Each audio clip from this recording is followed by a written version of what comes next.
მოგესალმებით მეგობრებო, ვაგრძელებთ ამოცანების გარჩევას 62-დან. პირდაპირ ფურცელზე გავარჩევ აქ, სადაც პირობებია ჩამოწერილი. ძალიან მარტივი საკითხებია და ვაფშე თუ შეცდომა გაგვეპარება, იქნება ძალიან ყურადღების ბრალი. ყურადღებით ვიყოთ. ყოველ ნატურალურ n რიცხვს შეუსაბამეს მისი 4-ზე გაყოფით მიღებული r ნაშთი. აქ გვაქვს n რიცხვების სიმრავლე, თან ნატურალური რიცხვებია n-ი ეკუთვნის n-ს და აქეთ გვაქვს ჩვენ 4-ზე გაყოფით მიღებული ნაშთი, ხო? ანუ n-ი რომ გავყოთ 4-ზე, ნაშთები რა არის? ისინია აქ ჩაყრილი. ახლა რა დავაკვირდეთ აბა, ესე იგი უნდა ვიპოვოთ r-ი, როცა n-ი არის 13, 34, 53 და 100. ანუ პრინციპში გამოდის, რომ განსაზღვრის არე მხოლოდ ამ 4 რიცხვს შეიცავს, ხო? და მეტი არც არის. აი, ესე იგი 13, 34, 53 და 100. რომელია არგუმენტი ამ დამოკიდებულებაში? არგუმენტი, რა თქმა უნდა, არის ის, რაც შეუსაბამეს, ანუ რაც თავიდან, ანუ n-ი არის არგუმენტი, ხო? რომელია სიმრავლე? სიმრავლე იქნება ნაშთები. მარტივად რომ გავცეთ ასე პასუხი. ოდიში, რომელია არგუმენტი ამ დამოკიდებულებაში? ოკეი, რომელი სიმრავლეა ფუნქციის განსაზღვრის არე? ხო, ფუნქციის განსაზღვრის არე df-ი იქნება 13, 34, 53 და 100. ასე ვიყვავ ახლა ამ პირობას, ასე წარმოვიდგენია ეგ სიტუაცია. შესაბამისად, რა რიცხვები შეიძლება იყოს ფუნქციის მნიშვნელობები? ფუნქციის მნიშვნელობები f-ი იქნება შესაბამისად, რასაც გვაძლევს 13, 34, 53 და 100 4-ზე გაყოფის დროს ნაშთს. 13 რას გვაძლევს 4-ზე გაყოფის დროს ნაშთს? 1-ს, 34 2-ს, 53 3-ს და 100 0-ს. აი ეს არის მნიშვნელობათა სიმრავლე. კარგი, რა რიცხვები შეიძლება იყოს? მორჩა დამთავრდა. სხვას რას ვიკითხებია? არც არაფერს. წესით ეს უნდა იყოს პასუხებშიც. კარგი, 73. ნახაზზე მოცემული fx ფუნქციისთვის, და რამდენიმე კითხვაა. მოდი პირველ კითხვას ვპასუხოთ. იპოვეთ ზრდადობა კლებადობის შუალედები. კარგი, მოდი მოვყვეთ ჯერ სად არის ზრდადობა. აი ნახავს უყურებთ, ზრდადია, ზრდადობისა შუალედი, რომლის ყოველი 2 x-ისთვის სრულდება პირობა. ხო? ასე ყოველი x1 და x2-ისთვის სრულდება პირობა. თუ x2 მეტია x1-ზე, მაშინ y2 მეტი უნდა იყოს y1-ზე. ანუ არგუმენტის მეტნიშნულობას ფუნქციის მეტნიშნულობას შესაბამად. ხა თვალით აქ ძალიან კარგად ჩანს, რომ -2-დან -2-დან კი არა, 0-დან 12-მდე, 12-ის ჩათვლით იქნება ზრდადობის შუალედი. კარგი, ზრდადობა, ესე იგი ზრდადია. თან ჩვენ უნდა გვახსოვდეს, რომ ზრდადობა კლებადობის შუალედები იქნება ჩაკეტილი შუალედები. თუ ფუნქცია განსაზღვრულია იმ წერტილში, იქნება ჩაკეტილი.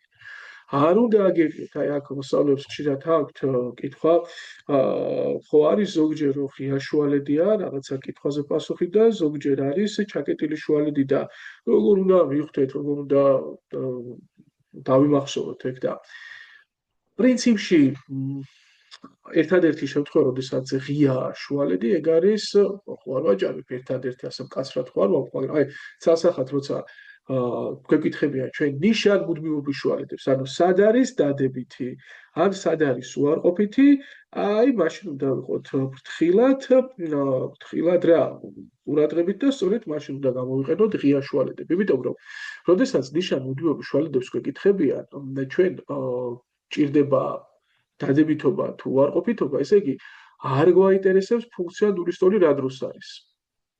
და შესაბამისად გადაკვეთის წერტილში ფუნქცია 0 რომ არის, აი ის ვერც დადებითობის შუალედის ნაწილი იქნება და ვერც უარყოფითობის. ამიტომ არის ღია ხოლმე დადებითობა უარყოფითობის შუალედები. ამ შემთხვევაში ჩვენ საქმე გვაქვს ზრდადობა კლებადობის შუალედთან და მაშასადამე ჩაკეტილი უნდა იყოს.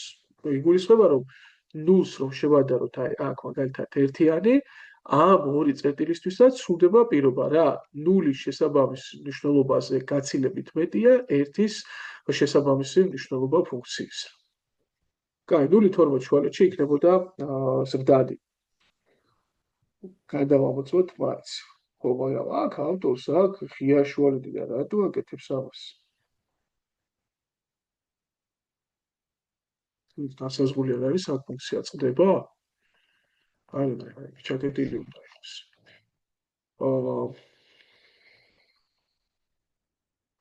ცეკვება მექანიკური შეცდომა აქვს. აი, მომდევნო კითხვა წავკითხოთ. ხო, ბოდიში, სად არის ახლა ფუნქცია კლებადი?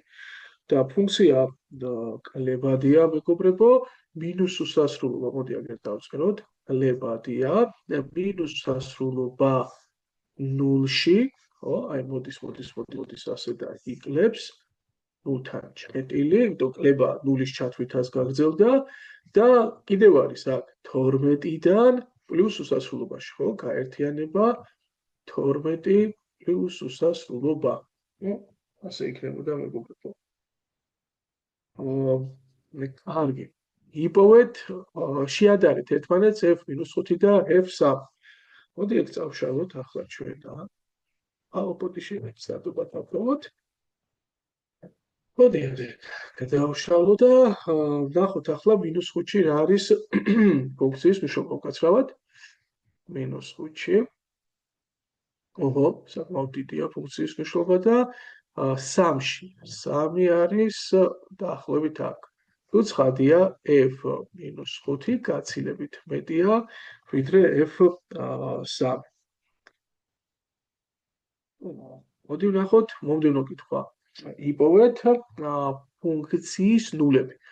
ფუნქციის ნულები არის x-ის გადაკვეთის წერტილები. უნდა გვაქვს ეს წესით, ანუ ეს არის x-ის ის მნიშვნელობები, როდესაც ფუნქცია f-ი ნულის ტოლია. მოდი ვნახოთ აბა, სად არის ახლა ფუნქცია ნულის ტოლი. ანუ სად კვეთს ox ღერც? კვეთს -3-ში, ანუ ფუნქციის ნულებია -3, კვეთს 5-ში, ეგ არის 5 და კვეთს 15-ში, ხო? ეს არის 15. იპოვეთ შუალედები, სადაც f-ი დადებითია და უარყოფითია. კი ბატონო. აბა მოდი აგერ გადმოვყავოთ ახლა. სად არის დადებითი? დადებითი ანუ რა ნაწილია მოქცეული ox ღერძის ზემოთ. ნახეთ, აი ეს ნაწილია მოქცეული აქეთ ნებისმიერი წერტილისთვის, ხო, დადებითი იყო y-ის მნიშვნელობა. კიდევ სად არის? აი აქ არის ასე მოქცეული ox ღერძის ზემოთ. ანუ ნახეთ, დადებითია მინუს უსასრულობიდან -3-მდე, უკვე აქ ღია შუალედი აუცილებლად და რატომ? იმიტომ რომ -3-ში არის ნულის ტოლი ფუნქცია. და გაერთიანება 5-დან 15-მდე. ორივეგან უნდა ყოფილიყო ღია. რაც შეეხება ახლა უარყოფითი სად არის? უარყოფითია -3-დან 5-მდე, ასე შუალედში და 15 და პლუს სასრულობაში რომ მივდივართ, აი გრაფიკი არის x ღერძის ქვემოთ. ანუ 15 პლუს უსასრულო. ასეთი ამბავი იქნება მეგობრებო. გამომთავრეთ 63-ს. მოდი ვნახოთ ახლა რას გთხოვს 64.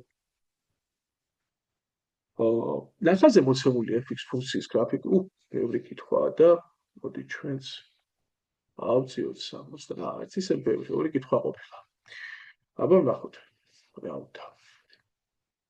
იპოვეთ f-ის ფუნქციის ზრდადობისა და კლებადობის შუალედები. კარგი, აბა ვნახოთ ახლა f-ის ფუნქციის ზრდადობისა და კლებადობის შუალედი. სად არის? სტადი სად არის კლებადი? დავაკვირდეთ, იგივეა და ახლა აღარ გავყვები ამას, მარტივია. მოდი პირდაპირ ვიტყვი, მინუს უსასრულობიდან მინუს აღავდი იქნება ზრდადი, უბრალო, აი ასე. ზრდადი იქნება, აქ იკლებს, მე -1-დან, ნახეთ, წავიდა აქ 4-მდე. და მე უკვე კლებადია, კლებადი იქნება -3-დან -1-მდე, ყველგან ჩაკეტილი შუალედი იქნება. არ ვიცი ახლა ყველაფერი წერა ფუძებს ასე. რა არგუმენტია, მაგრამ კლასიკურად ასე არის მეგობრებო და კლებადი იქნებოდა 4-დან უკვე პლუს უსასრულობაში. 4-თან სადაც ეს უსასრულობები არ არის, ყველგან განსაზღვრულია ფუნქცია და -3-ში აზრი აქვს, 1-იც აქვს, ხო? უყურებთ, ანუ ყველგან უნდა ჩაგვეკეტა სინამდვილეში. კარგი, ნიშან მუდმივობაც მარტივია, ანუ სად არის? ნახეთ აქ ზემერიანტოლობა უნდა. მოდი კარგი აქ განვიხილოთ. ოქროები. ცოტა ვითომ განსხვავებული სპეციფიკაა და დავაკვირდეთ ჩვენც ახლა ამ სპეციფიკას. ერთი წუთი მეგობრებო.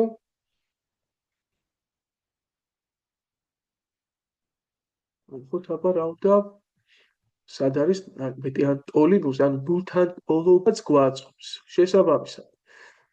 აი, რადაციც იქნება მოიგრძის ზემოთ, ოღონდთან ჩაკეტილებს ავიღებთ, იმიტომ რომ ნულთან ტოლობაც გვაწყობს. ანუ 0, 7 შუალედში, ჩაკეტილ შუალედში, მეგობრებო, იქნებოდა ფუნქცია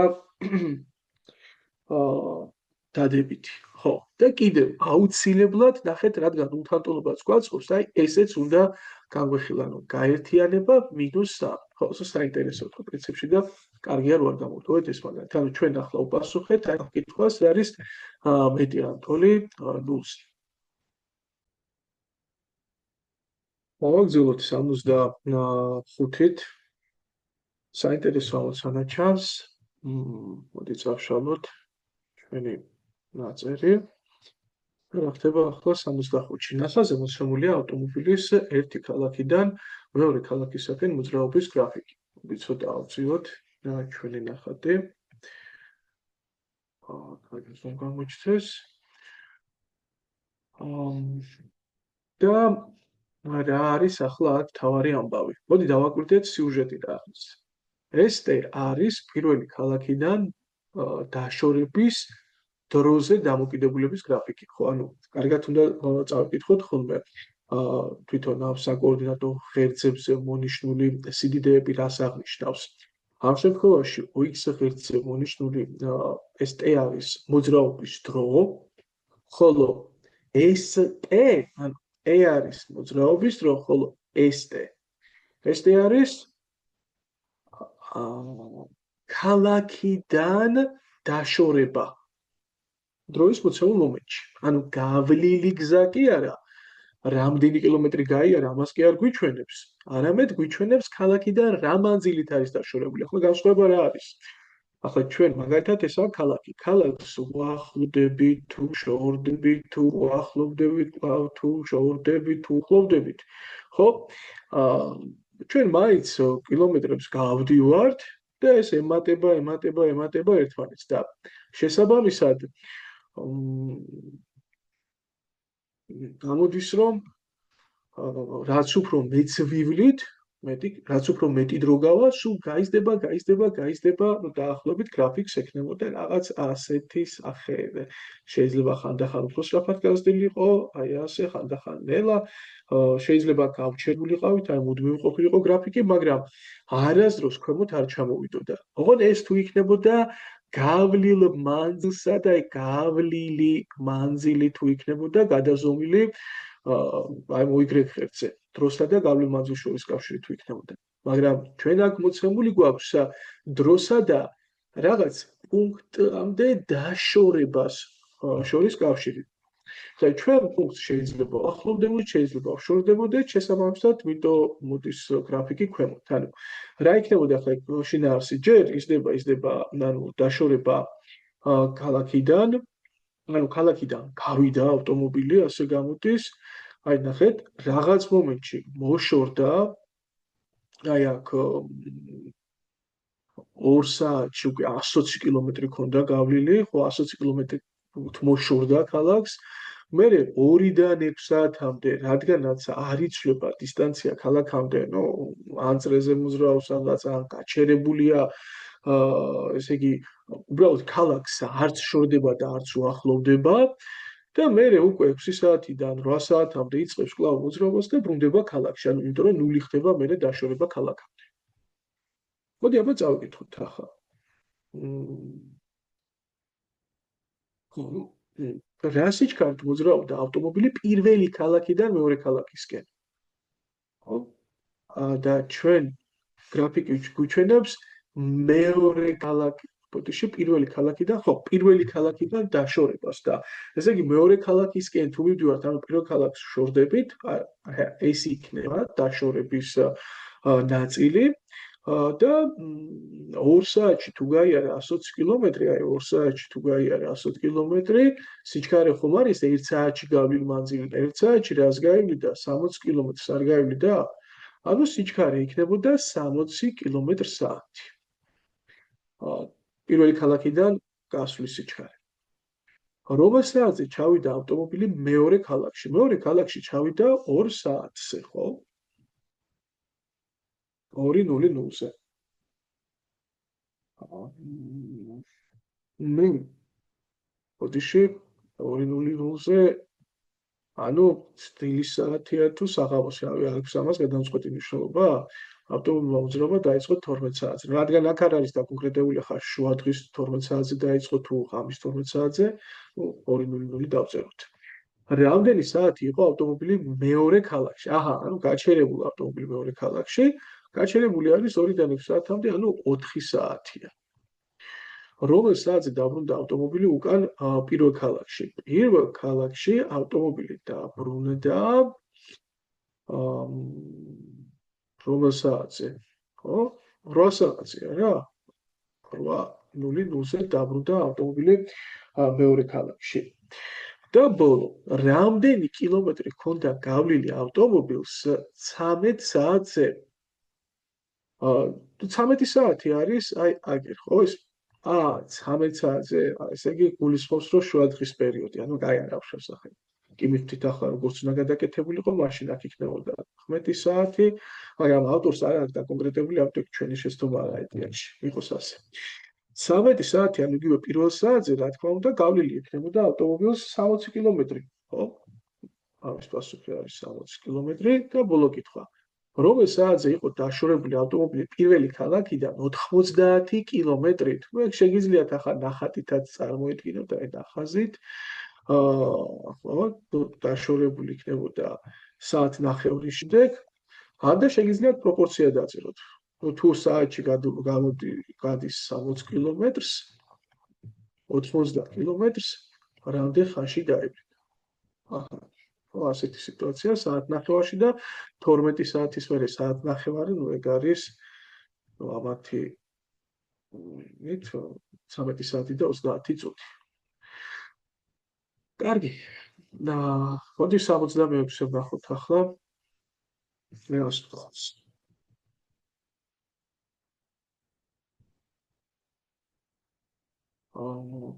ნახაზზე მოცემულია ფუნქციათა გრაფიკები, ორი გრაფიკია. ეს ფუნქციები აღწერს ორი ქვეითის მოძრაობას A და B პუნქტ შორის. აჰა, გასაგებია. რომელთა შორის მანძილი 10 კილომეტრია. კი ბატონო. კერძოდ, ეს ერთი ტე, ანუ ეს გრაფიკი არის ქვეითის A პუნქტიდან დაშორების დროზე დამოკიდებულების გრაფიკი. ანუ გამოდის, რომ ესე იგი A პუნქტი ყოფილა აი აქ, ხო? A პუნქტიდან დაშორების თუ არის, ესე იგი 0-ში იყო, აქ რა, ესე იგი A პუნქტიდან გამოსული მგზავრი არის ეს, იმიტომ რომ გრაფიკი გვიჩვენებს ეს ერთი ტე გრაფიკი A პუნქტიდან დაშორების დროზე დამოკიდებულებას და თუ 0-ში ვართ, 0 წერტილში 0 არის სიდიდის მაჩვენებელი, გამოდის, რომ A პუნქტში ყოფილა, ხო? ეგ არის B პუნქტიდან გამოსულის გრაფიკი. მოძრაობას ორივე ქვეითი იწყებს ერთდროულად. კი ბატონო. მოცემულიც ყოფილა პირველია და მეორე ბედა. პირველი კითხვა, მოძრაობის დაწყებიდან რა დროის შემდეგ და A პუნქტიდან რა მანძილზე შეხვდნენ ქვეითები ერთმანეთს. შეხვედრა ნიშნავს, მარტივი მისახვედრი ახლა კვეთა იქნება, ორივე ერთი და იგივე წერტილში უნდა ყოფილიყვნენ. აბა მოდით თვალით ვნახოთ ახლა ეს არის ზუსტად 1-სა და 2 შორის, ანუ საათნახევრის შემდეგ შეხვდებოდნენ ერთმანეთს 1 საათი და 30 წუთი და რა მანძილია ეგ? ახლა თვალით თუ ვიტყვით, ეს თუ 5-ია 4 3 2 1 ხო, ანუ გამოდის რომ 4 კილომეტრებშია ეს. კილომეტრებშია, ერთეული არა წერია. ხა, 10 კილომეტრიაო. ალბათ კილომეტრებშია და 4 კილომეტრი იქნებოდა პასუხი. აგი, მეორე კითხვა. მოძრაობის დაწყებიდან რა დროის განმავლობაში იყო პირველი ქვეითი უფრო ახლოს A პუნქტთან ვიდრე მეორე. ანუ პირველი ქვეითი პირველი საათნახევრის განმავლობაში უფრო ახლოსაა. და მერე მომდევნო დარჩენილი დროის განმავლობაში უკვე გამოდის რომ ის შორდება უფრო A პუნქტს ვიდრე B, ხო B უკვე მოუახლოვდა. ამიტომ მგონია რომ აქაც საათი და 30 წუთი უნდა ეწეროს. შეხვედრამდე რომელმა გაიარა უფრო მეტი მანძილი და რამდენით? მე დააკვირდით შეხვედრამდე პირველს გავლილი აქვს 4 კილომეტრი, მეორეს 6 კილომეტრი, ხო?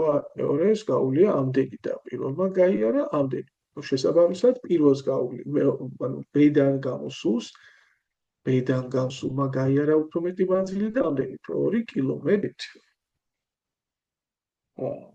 მე ეგ მესამე იყო, მეოთხე ამოცანა. პირველი ქვეითი უფრო ადრე ჩავიდა B-ში თუ მეორე A-ში.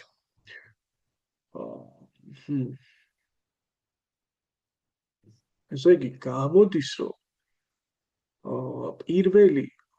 პირველმა მერე მაგრამ უმატა ხო სიჩქარეს. აი ნახეთ, პირველი B-ში როდის ჩადის წყავშლი აქ ეს ერთ რაც მაქვს გამუქებული. ეგ არის უკვე 10 კილომეტრიან ნიშნულზე თუ მივიდა, ესე იგი B-შია. то B ზუსტად 10 კილომეტრით იყო დაშორებული. პირველი ჩადის 2 საათნახევრში. პირველი, ანუ A-დან გასული ჩადის 2 საათნახევარში.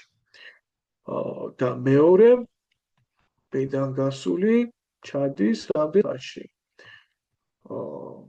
აი 3 საათნახევარში.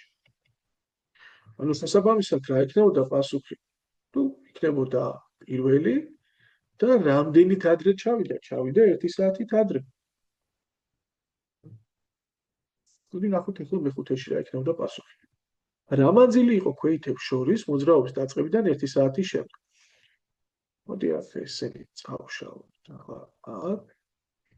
და 1 საათი რომ არის გასული, აი ნახეთ, ერთი არის აქ და მეორე არის აქ. დაახლოებით ეს რამდენი გამოდის? იქ თვითონ დანაყოფი რადგანაც თითო კილომეტრია, ეს დაახლოებით გამოდის 3 კილომეტრი, ხო? უფრო ზუსტი დათვლა თუ შეიძლება, მოდი ვნახოთ ახლა, უფრო ზუსტი დათვლა შეგვიძლია? კი შეგვიძლია.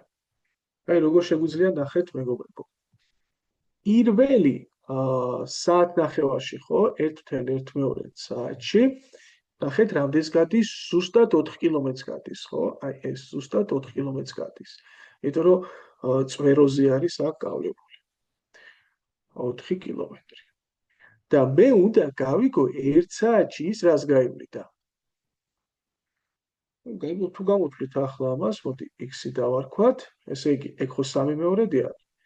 პირდაპირ პროპორცია 3 მეორედი x-ი უდრის 4-ს და x-ი გამოდის 8/3. ანუ 2.2 კილომეტრი ექნებოდა გავლილი. ასე რა აქვს გავლილი ამას, ხო?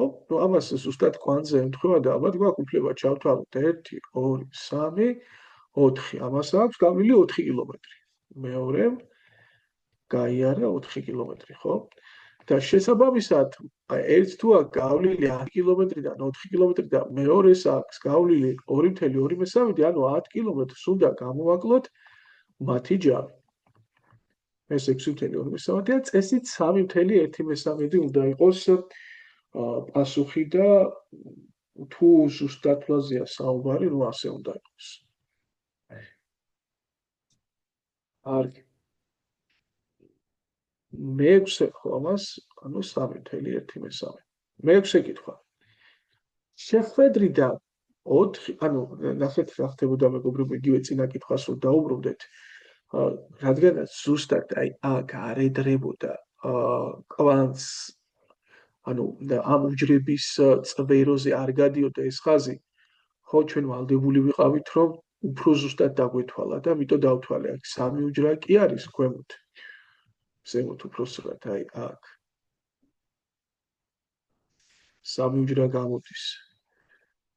1, 2, 3, მაგრამ გამოდის კიდევ რაღაც და უნდა დაგვეთვალა.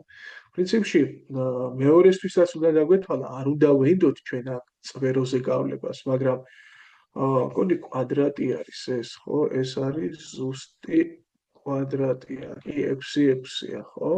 ამიტომ ყოველი ამ უჯრის შესაბამისი დროის გავლის მერე ზუსტად წვეროებში იქნებოდა ეგ.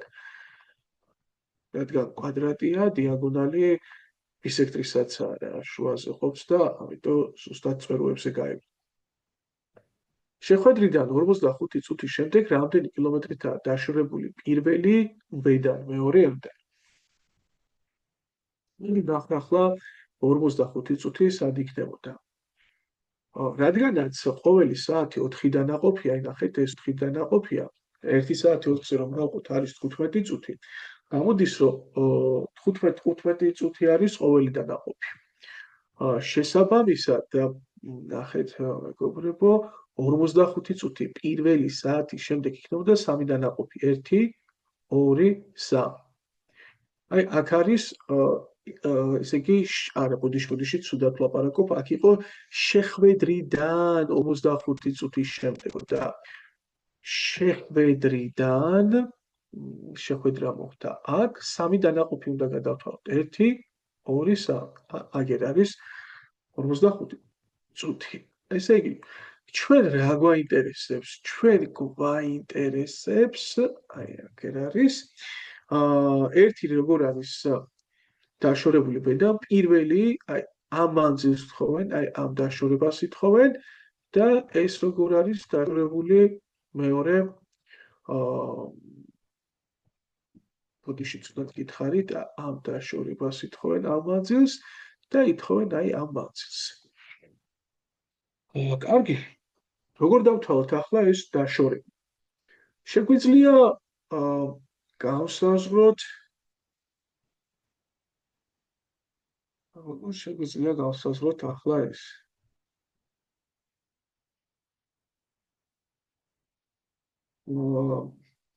ახაზის მიხედვით აქ არის ახლა ერთი პრობლემა. ორივენი ცვლიან სიჩქარეს შეხვედრის შემდეგ. ნუ მანამდე რაღაცა ლოგიკით ერთი და იგივე სიჩქარით მიდიოდნენ და ესეც მოდიოდა ბედან, მაგრამ მერე შეიცვალა სიჩქარები. ამიტომ თითქოს და უნდა ჩავთვალოთ, რომ მათმა დაიწყეს მოძრაობა აი აქედან, ეს უნდა ჩავთვალო ნულოვან პოზიციად შეხვედრის ადგილ. ნახეთ რა ხდება ახლა აქ. მოდი ვისაუბროთ პირველზე. პირველმა შეხვედრის შემდეგ რა ხდება? შეხვედრის შემდეგ. ეს წინდა უნარული ამოცანებია ახლა, უნარებში მოდიოდა დაახლოებით ასეთი ამოცანები, რამე განსაკუთრებული ფუნქციის ცოდნა მისი თვისებების აქ რა თქმა უნდა არაფერი შუაში არ არის და უბრალოდ ყურადღება სიფრთხილე უგმართებს რა. და სიჩქარე რომ იცვლება, აი უნდა დავთვალოთ ახლა რა დროში რა მანძილი გაიარა ზუსტად, რომ სიჩქარე გამოვთვალოთ. მე რომ შემეძლოს 45 წუთში, 1 საათში, ვთქვათ, საათს და 45 წუთში რას გადის კონკრეტული პიროვნება, ამის ნაცვლად მე უნდა ვიცოდე კონკრეტულად რა დროში რა გზა აქვს გადავლილი. და ნახეთ, აი ეს გზა ზუსტად კვანძები, სადაც ემთხვევა შეხვედრის და ეს გაჩერების დრო, ხო? აი ეს გზა რამდენ წუთში გაიარა პირველმა? 1 დანაყოფი, 2, 3, 4. ხო? აი ამდენ ხანში გაიარა, ხო? ამდენ ხანში. ესე იგი 1 საათში გაუვლია პირველს. პირველს 1 საათში გაუვლია. ახლა რამდენი გაიარა? მან გაიარა აი ეს გზა, ხო? ანუ 6 კილომეტრი. ესე იგი მისი სიჩქარე ყოფილა საათში 6 კილომეტრი. მოდი ვნახოთ მეორემ რა ქნა. მეორემ, აბა მოდი გავაგრძელოთ მეხუთე დანაყოფი, მე-6, მე-7, მე-8. აი 8 ასეთ დანაყოფში 8 ჯერ 15 წუთი, ეგ რამდენია? 2 საათია, ხო? ანუ მეორე 2 საათში გაიარა რამდენი კილომეტრი? ნუ გაიარა 4 კილომეტრი, ხო? იმიტომ რომ აი ეგ დისტანცია აქვს შეხვედრის მერე, რაც ქონდა დარჩენილი, ქონდა 6 კილომეტრი გავლილი ქონდა მეორეს და დარჩენილი ქონდა 4 კილომეტრი. გავლილი 4 კილომეტრი. თუ ძალიან კარგი რა, შესაბამისად 1 საათში, ყოველ 1 საათში ის გადიოდა 2 კილომეტრს.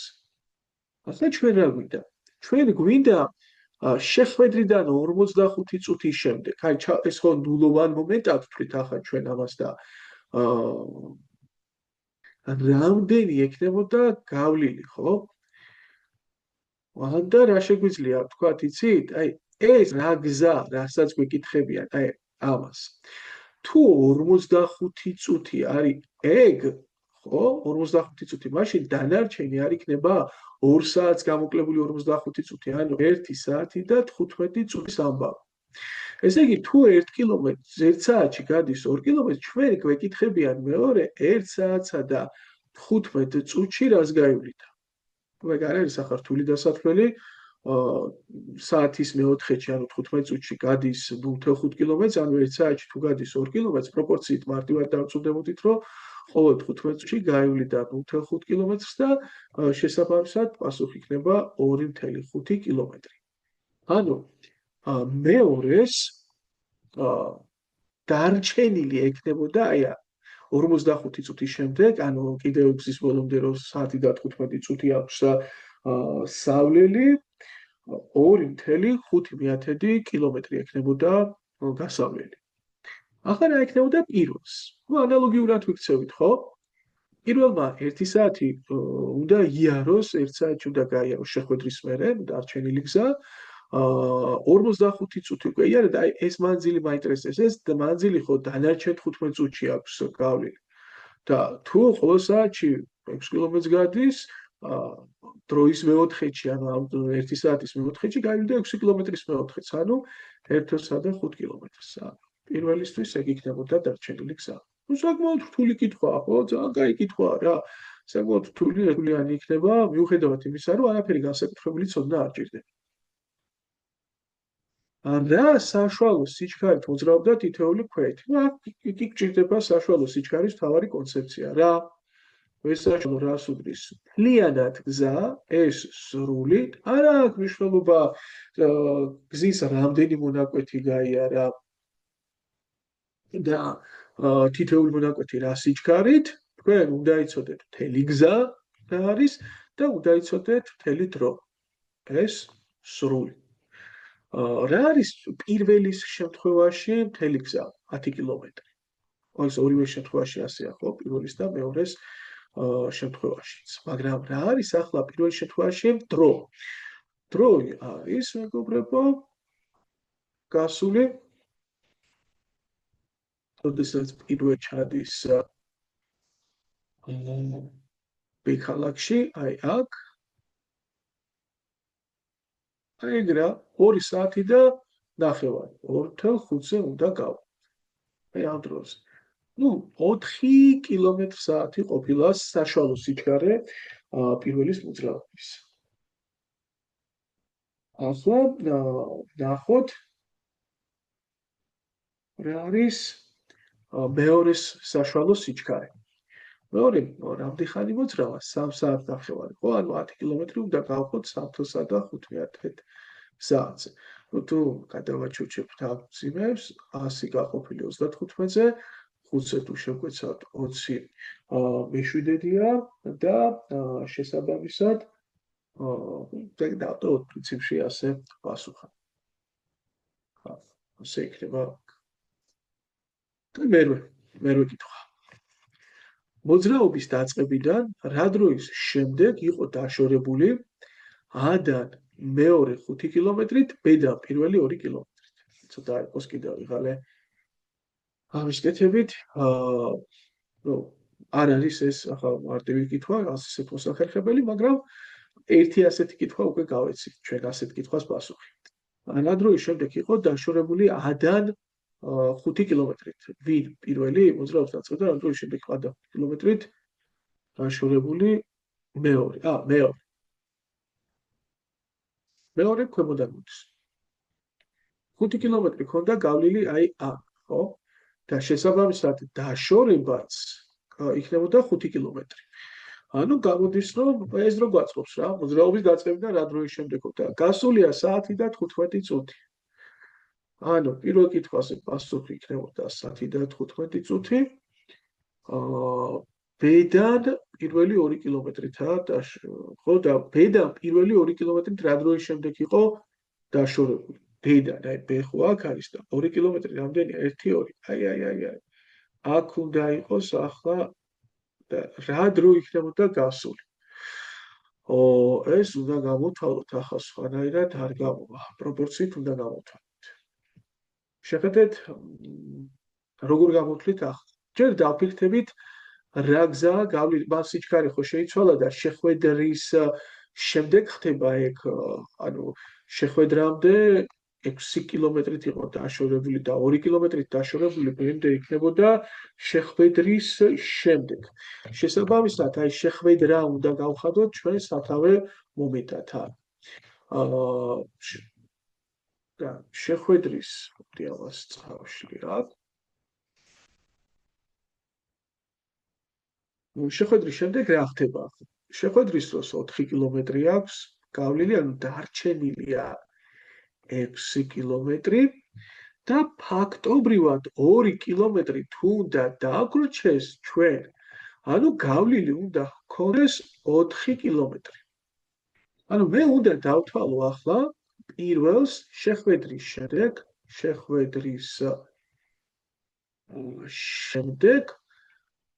4 კილომეტრი რამდენი ხანში აქვს გავლილი, ხო? 4 კილომეტრი. და ზუსტად ეს დამეხმარება რა დროის შემდეგ ყოფილა დარჩენილი 2 კილომეტრი. რა დროში აქვს აბა გავლილი? მოდი დავთვალოთ. და მე რა ვიცი? მე ვიცი რომ მან მთელი დარჩენილი გზა შეხვედრის შემდეგ გაიარა 1 საათში, ხო?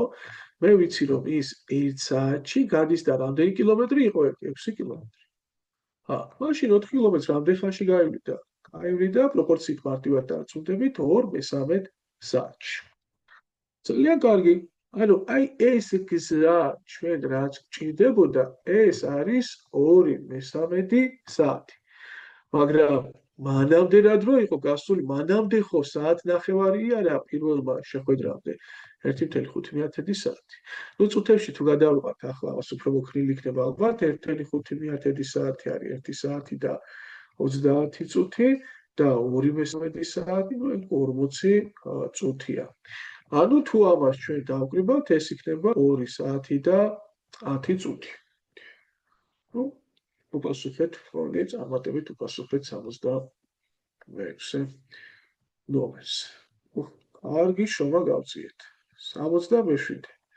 67-ში საკმაოდ ფულუმად არის კითხვა. კარგი, გავუპასუხოთ.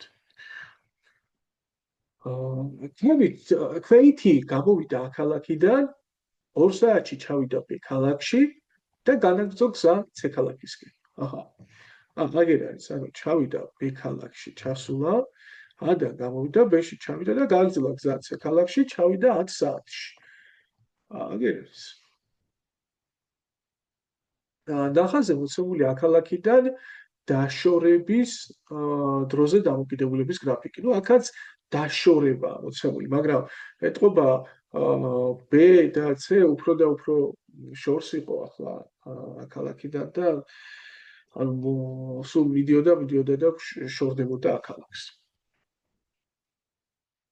რა მანძილია B და C ქალაქებს შორის? ნუ მგონია რომ მარტივი კითხვა ახლა თუ ქალაქი B და 20-თან დაშორებული არის ნახაზზე და A C და 60-ით, ნუ 40 კილომეტრი იქნებოდა BC-ს სიგრძე. მეორე კითხვა. ეგ იყო პირველ კითხვაზე პასუხი. მეორე. რამდენჯერ შეისვენა ქვეითმა B-დან C-სკენ მოძრაობის დროს? ნუ შესვენება ნიშნავს აი დაიცადე როგორ ითხრა, ეგ არ არის შესვენების პუნქტი, ეგაა სიჩქარის ცვლილება, ანუ მიდიოდა და კი არ გაჩეგულა, მუდმივი კი არ გახდა მისი დაშორება, არამედ მიდიოდა და მერე სხვა სიჩქარით გააგრძელა, თქვათ, მერე ასე, მერე ეს შესვენებები არ იქნებოდა მეგობრებო. და გამოდის, რომ სადაც ჩვენ გვექნება მუდმივი, ანუ ალბათ თვალით მუდმივია S1 და S2. ალბათ ორჯერ შეისვენა, ეგ უნდა იყოს პასუხი ახლა და თუ სწორად ვიგებთ ნახაზს. მესამე, რამდენი საათი მოძრაობდა ქვეითი B-დან C-სკენ? აი, B-დან C-სკენი მოძრაობდა 8 საათი, ხო? ალბათ თავის გაჩერებიანად გულისხმობს, ხო? მოძრაობდა. ეხლა მოძრაობდა, ესე ცოტა ისეთი დაუბრუნებელი კითხვა, ანუ აი ეს პერიოდები უნდა შედიოდეს თუ არა? ალბათ უნდა შედიოდეს, ხო? და უნდა ვთქვათ აქ 8 საათი. მესამე კითხვაზე პასუხი. მეოთხე, აბა, შემდეგი წინადადებებიდან რომელია ჭეშმარიტი? ოჰო, საინტერესოა. A-დან B-სკენ, და B-სკენ და B-დან C-სკენ მოძრაობის საშუალო სიჩქარეები ტოლია. ნუ ეს რომ დავადგინოთ, მანძილი უნდა გავყოთ დროზე. A-დან B-სკენ მოძრაობის სიჩქარე რა არის? 20 კილომეტრი გაყოფილი 2-ზე, ანუ 10. და B-დან C-სკენ მოძრაობდა 8 საათი და სულ გაიარა 40 კილომეტრი იყო დაშორება, ხო, ასე. ანუ გამოდის, რომ 40 გაყოფილი 8-ზე უნდა ვთქვათ და საშუალო სიჩქარე ერთის არის 10 კმ/სთ, მეორის არის 7 კმ/სთ და შესაბამისად იგივე ფრაზა, ანუ ტოლები არ არის. ანუ სწორი არ იქნებოდა. B. A-დან B-სკენ მოძრაობის საშუალო სიჩქარე ნაკლებია B-დან C-სკენ მოძრაობის საშუალო სიჩქარეზე.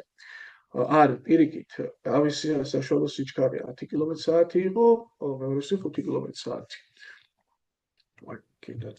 უნდა გადავახსენოთ. A-დან B-სკენ მოძრაობის საშუალო სიჩქარე კი, ეგ სწორია შესაბამისად და D.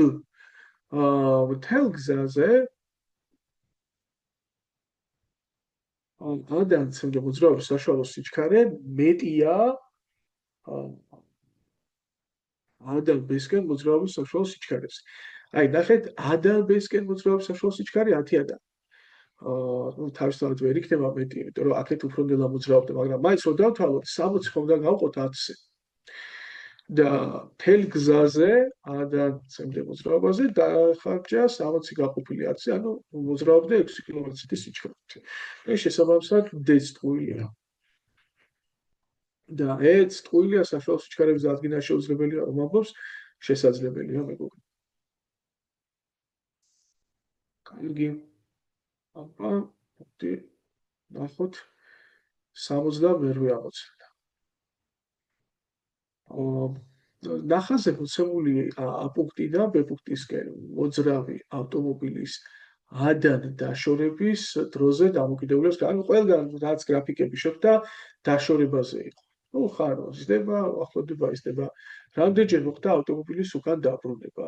ავტომობილის უკან დაბრუნება ხდება ორჯერ, ხო? 1, 2. პირველ კითხვას პასუხი 2 იქნებოდა. სულ რამდენი საათი მოძრაობდა უკან ავტომობილი და ну, რა ვიცი, აქ მოძრაობდა 1 საათი იყო უკან 3-დან 4-მდე, აქ 2 საათი იყო უკან, შესაბამისად პასუხი უნდა იყოს 3 საათი. 69. დაწერეთ f ფუნქცია და იპოვეთ f-2 f1 თუ აჰა f-ი ანუ ფუნქცია რიცხვს შეუსაბამებს აი ეს აპარია მედი არ შეგვეშლება აქ გაორკეცებულ ამ რიცხვს გამოკლებული 1 ანუ აქ პირველში ფუნქცია იქნებოდა f(x) 2x - 1 მეორეში ფუნქცია იქნებოდა ამ რიცხვის კვადრატს დამატებული 2. აღარ დათვლი რა ამის აღარ ჩავსვავ, მეტი არ გაბრაზდებით. ნუ აქ იქნებოდა f(x) x კვადრატს პლუს 2 და შესაბამისად უნდა ჩაგვისვა ახლა მინუს 2 1/5 ეს იქნებოდა შებრუნებული რიცხვს ანუ f(x) უდრის 1 შეფარდებული x და 4 შემთხვევაში მოპირდაპირე რიცხვს გამოკლებული 3 ანუ f(x) უდრის -x - 3 მგონია რომ ძალიან მარტივია და არ ვისახლა ამის გამოკვლევა აქ რაც შეეხება 70,000-ს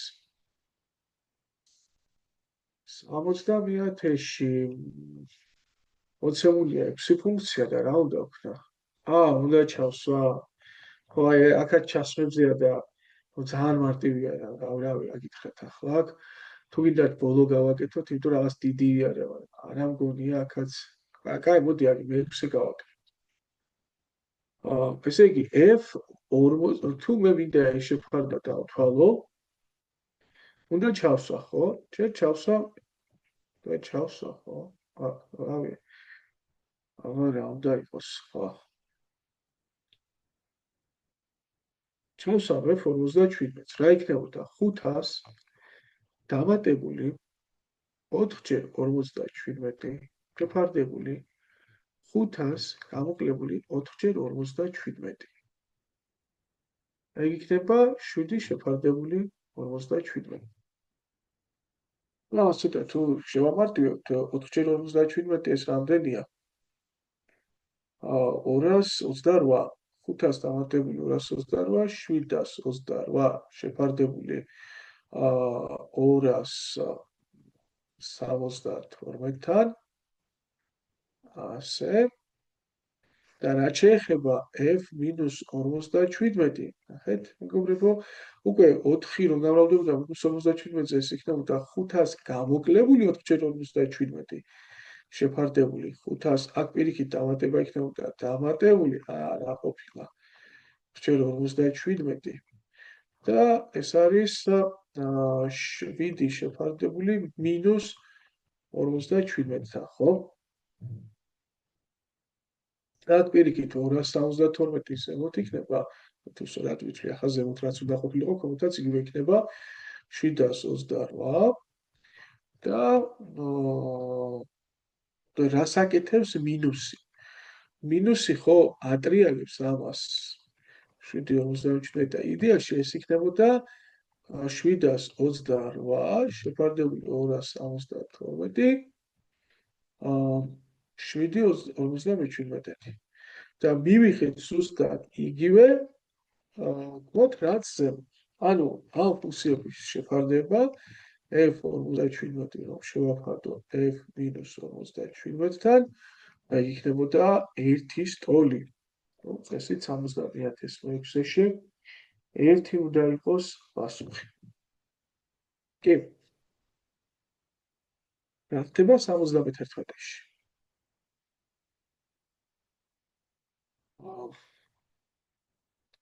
მოცემულია ფუნქცია, კი ბატონო, და უნდა ვიპოვოთ f4. ნუ f4-ს ვიპოვით როგორ? f4 რა იქნებოდა?